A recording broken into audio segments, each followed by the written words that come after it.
Na carta aos Hebreus está escrito que sem fé é impossível agradar a Deus. E quando os padres da igreja leem essa frase, eles entendem que aqui não estamos falando de uma fé, mas sem a fé católica integral. Se nós não temos a fé católica integral, nós não somos verdadeiros crentes. E se nós não acreditamos em tudo aquilo que Deus nos ensina através da igreja, que Ele mesmo deixou para nós, então nós não podemos agradar a Deus. E é esse princípio que dá entendimento para algo que é muito difícil que as pessoas percebam. Muito dificilmente uma pessoa aceita que existem certas orações, certas devoções, certas maneiras de conceber a vida espiritual que não nos levam necessariamente para o bom caminho. E que o demônio pode nos enganar mesmo usando de orações, de devoções ou de uma aparência de vida espiritual. Então essa mentira muito divulgada de que Cristo não teve a intenção de fundar a igreja é facilmente desmentida quando nós analisamos a história do desenvolvimento da igreja primitiva, do desenvolvimento das primeiras comunidades e analisamos também os escritos dos padres da igreja, especialmente aqueles mais antigos que estavam ligados diretamente aos apóstolos. Então você percebe, como diz aqui na Satis Cognitum, que a igreja é um corpo visível aos olhos, um corpo ativo, pleno de seiva, sustentado e animado por Cristo, que o penetra com a sua virtude, como o tronco da vinha que alimenta e faz férteis os ramos que lhe estão unidos. Esse é o princípio da vida sobrenatural que anima a igreja e que se manifesta a todos pelos atos que produz. E, portanto, sendo um corpo, a igreja tem organização, tem disciplina, tem ritos exteriores, e nós sempre poderemos identificar a igreja visível, a igreja católica, aquela mesma que Cristo fundou. Então esse é um princípio fundamental que nos dá segurança. Que não teria lógica Cristo ter vindo na Terra e deixar para nós depois uma situação de insegurança. Olha, depois vocês interpretam aí como quiser aquelas coisas que eu falei e vocês fazem o que quiser. Isso geraria um caos. O resultado seria muito contrário à intenção de Deus de iluminar, de congregar e de fazer com que as pessoas atinjam a salvação eterna e a plenitude da santificação. E todas essas coisas acontecem pela ação desta mesma igreja visível, que por sua vez é animada, ou seja, tem uma alma. E essa alma da igreja é o Espírito Santo. Então, no atual momento que nós vivemos, esta mesma igreja visível se manifesta na presença desses poucos fiéis e poucos sacerdotes que ainda permanecem fiéis à fé católica verdadeira. Ora, uma vez que nós já entendemos que é falso afirmar que Cristo não quis fundar a igreja, nós devemos também reconhecer a segunda grande mentira.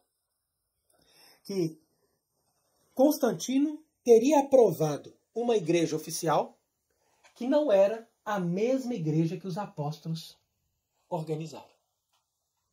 Então, na medida em que as pessoas negam que a tradição daquela mesma igreja primitiva, que foi transmitida pelos santos padres, sucessores dos apóstolos, se desenvolveu até obter uma graça de Deus, de ter sido reconhecida pelo poder público, mesmo que esse poder público tenha tido seus erros subjetivos, e mesmo que a aprovação do poder público tenha feito com que alguns ambientes da igreja tivessem se tornado mais relaxados e menos fervorosos que aquela igreja mais gloriosa dos mártires, que caminhou até o século IV, isso não significa de forma alguma dizer que a igreja católica não seja a mesma desde os apóstolos, passando por Constantino e depois entrando nos tempos posteriores.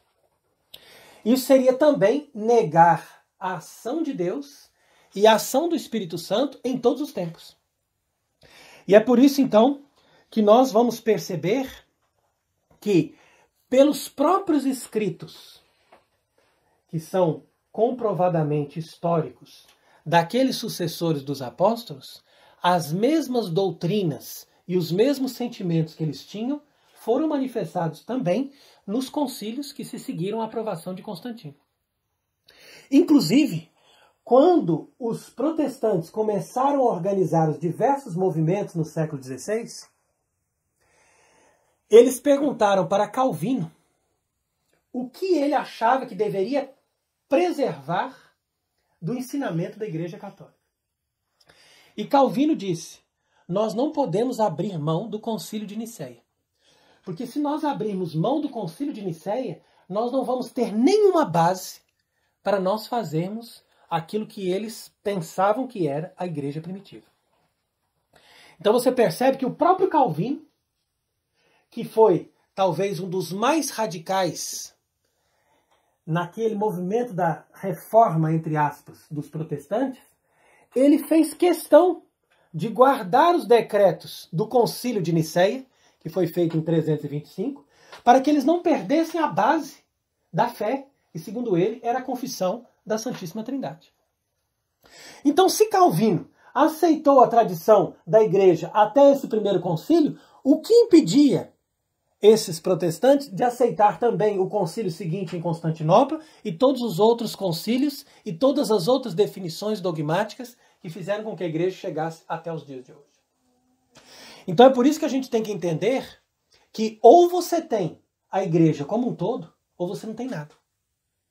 Ou você guarda todo o sistema sacramental que foi instituído pelos apóstolos e você considera que tudo que a igreja definiu foi resultado de uma expressão de reflexão bíblica, de reflexão em torno daquela tradição que os apóstolos deixaram, de reflexão em torno de tudo aquilo que eles experimentavam na vida espiritual de cada comunidade cristã espalhada no mundo inteiro, no decorrer de centenas de anos.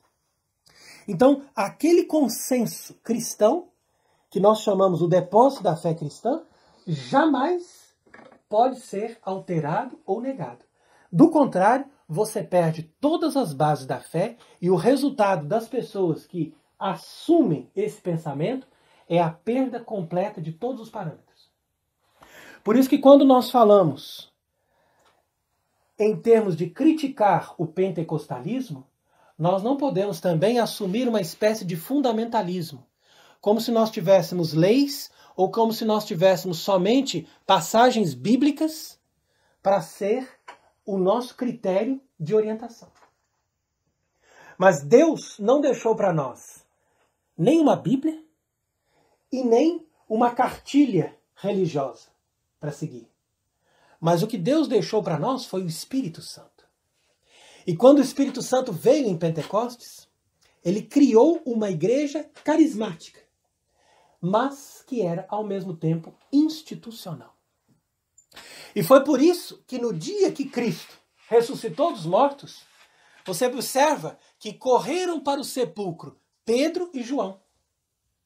E João chegou primeiro no sepulcro, mas enquanto Pedro não entrou, João também não entrou.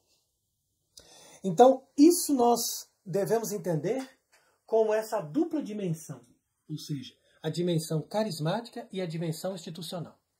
E pela ação do Espírito Santo, na verdadeira Igreja Católica, essas duas dimensões sempre foram reguladas. E sempre houve o equilíbrio. E esse equilíbrio entre a dimensão institucional, que é pesada, que é mais lenta, que é canônica, e a dimensão carismática, que é leve, que é toda voltada para o novo, para uma expressão de coisas diferentes, foi, então, perfeitamente regular. O equilíbrio dessas duas vertentes. E é isso que faz a Igreja Católica ser a única santa Igreja de Cristo que se manifesta na Terra.